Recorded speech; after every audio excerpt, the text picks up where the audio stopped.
You're alive because of a man you've never heard of. In October 1962, a Soviet submarine officer named Vasili Arkhipov stood in a metal tube 300 feet below the Caribbean Sea and said one word: no. That single word is why 7 billion people exist today. This is the story of the 13 minutes that almost ended everything. October 27th, 1962, Saturday morning. The world is 13 days into something historians will later call the Cuban Missile Crisis. But most people have no idea how close they are to dying. 2 superpowers are playing the deadliest game of chicken in human history. The United States has discovered Soviet nuclear missiles in Cuba, just 90 miles from Florida. President Kennedy demands they're removed. Khrushchev refuses. Therefore, Kennedy orders a naval blockade around Cuba. No Soviet ships get through. Simple, right? But there's a problem. 4 Soviet submarines are already in the Caribbean, diesel-powered, armed with nuclear torpedoes, and they've been ordered to break through the blockade at any cost. One of those submarines is designated B-59. And inside B-59, in the cramped, sweltering hull, are 3 men who will decide the fate of humanity. Here's what nobody knew at the time. Each Soviet submarine was carrying a nuclear torpedo. 1 torpedo. Yield 15 kilotons. The same power as the bomb dropped on Hiroshima. And the Soviets had given the submarine captains authorization to use them without asking Moscow first. Which means 3 officers in a submarine, isolated, surrounded, under attack, had the power to start World War III. But they didn't know they had that power.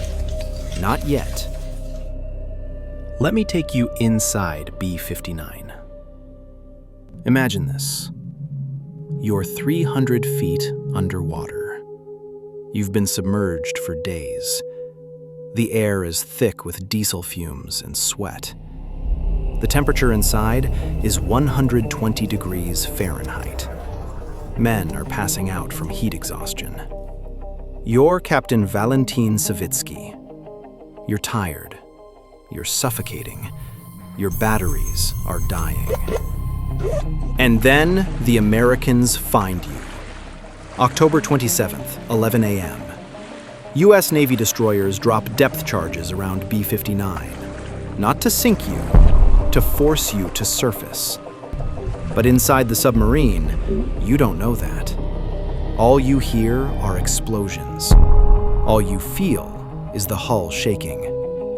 All you know is you're under attack. Captain Savitsky turns to his fellow officers. He's furious, desperate, terrified. And he says, "We're going to blast them now. We will die, but we will sink them all. We will not disgrace our Navy." He's ready to launch the nuclear torpedo. But there's a protocol. To fire a nuclear weapon, all 3 senior officers must agree. The captain, Valentin Savitsky. The political officer, Ivan Maslenikov. And the second in command, Vasili Arkhipov. Savitsky wants to fire. Maslenikov wants to fire. Therefore, the decision falls to Arkhipov. This is the moment. Right now, 1 man, 1 choice. Who is Vasili Arkhipov? A 36-year-old naval officer, decorated, respected. But here's what makes him different. 1 year earlier, in July 1961, Arkhipov was aboard another submarine, the K-19. The K-19 suffered a catastrophic reactor leak. Radiation flooded the vessel. Men died in agony. Arkhipov helped prevent a full meltdown, but he absorbed near-lethal doses of radiation in the process. He knows what nuclear weapons do. He's felt it.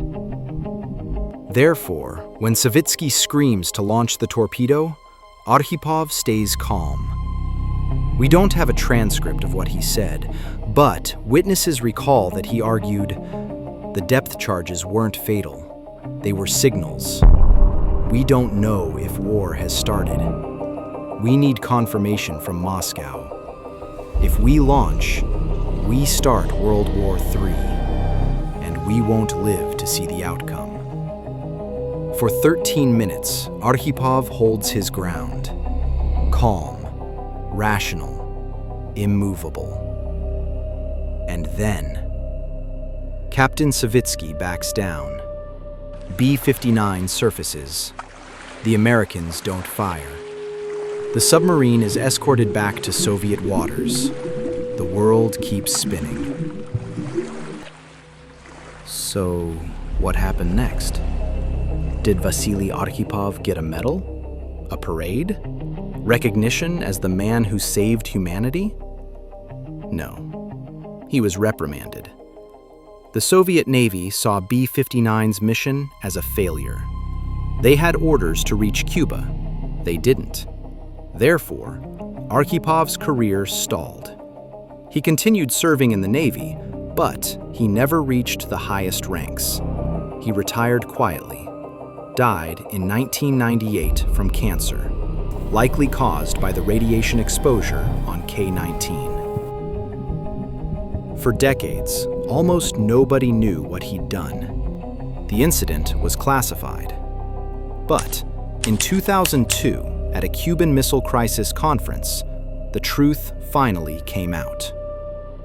Thomas Blanton, director of the National Security Archive, said, "The lesson from this is that a guy called Vasili Arkhipov saved the world." But here's the terrifying part.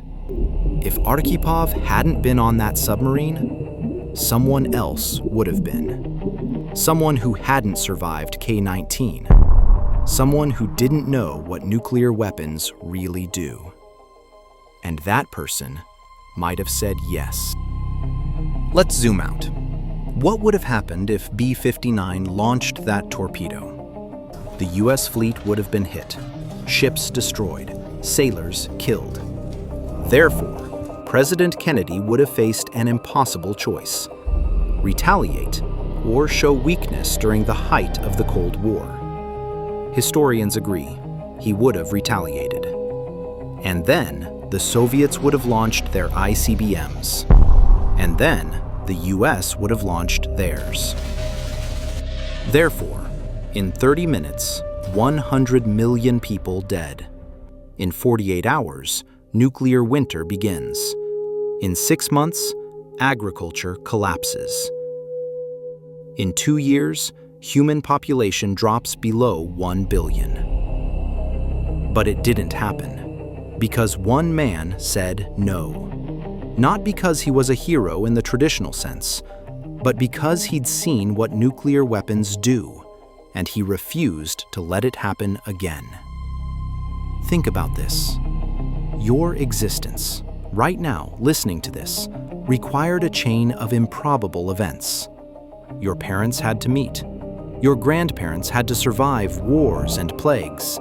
Your ancestors had to endure ice ages and famines.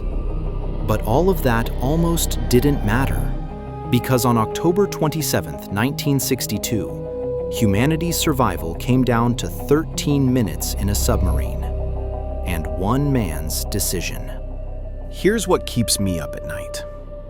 This wasn't the only close call. In 1979, a training tape made NORAD think the Soviets launched 2,200 missiles. They almost retaliated. In 1983, Soviet officer Stanislav Petrov ignored a false alarm that said the US launched 5 ICBMs. He saved the world too. In 1995, Russia nearly launched nukes because they thought a Norwegian weather rocket was an attack. We've been lucky, but luck runs out. Therefore, what can we learn from Vasili Arkhipov? Maybe this: the fate of the world doesn't rest in the hands of presidents or generals. It rests in the hands of ordinary people making extraordinary choices under impossible pressure. Arkhipov wasn't special because he was a hero. He was special because he refused to be one. He didn't escalate. He didn't retaliate. He just stopped. Vasili Arkhipov died in 1998. His wife said he rarely talked about October 27th. But late in his life, she asked him why he refused to launch. He said, "I felt that this was not the right thing to do." You exist because one man felt something was wrong and trusted that feeling, even when the world told him otherwise. Remember that, because someday, someone else might have to make the same choice.